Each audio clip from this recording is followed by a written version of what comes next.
Right now at 5, dozens of arrests and thousands of dollars in fines following a major crackdown in illegal street racing by the Jacksonville Sheriff's Office.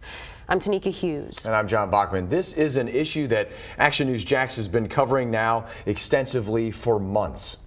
Action News Jax.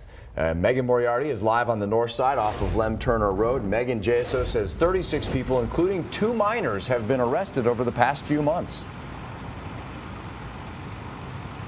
And John and Tanika, most of those came out of a big car meetup that happened here in the Roses parking lot back in May. There were 200 citations given out that night. Now you can see over here behind me, there's these tire tracks covering the parking lot. I know it's a little bit difficult to see because it did just rain, but you can still make out those markings. And hundreds of citations were given out that night, mostly to people who were filming it. Street racing has become a trend in some areas of Jacksonville.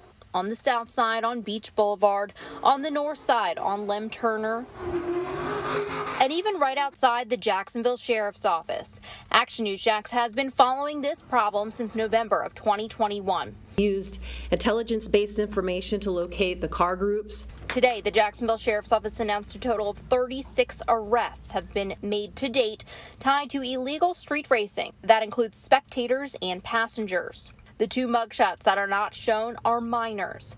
Most of the arrests came out of the Lem Turner incident that happened in May. A lot of the cars that were doing the burnouts, they had their passengers hanging out of the windows, which obviously was very, very dangerous.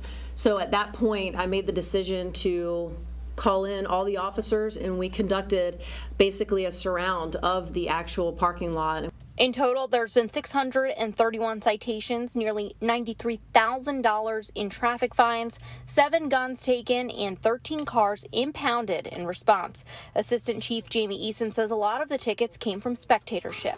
If you're out there and you're actually watching these meetups and these racing and you're taking video of it, you've now become a spectator of illegal activity.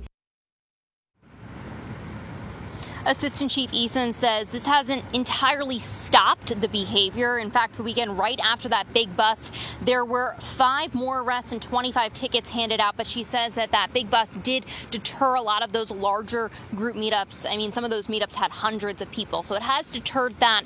And she's hoping that it will continue to decline. For local coverage, you can count on Live on the North Side. Megan Moriarty, Action News Jax.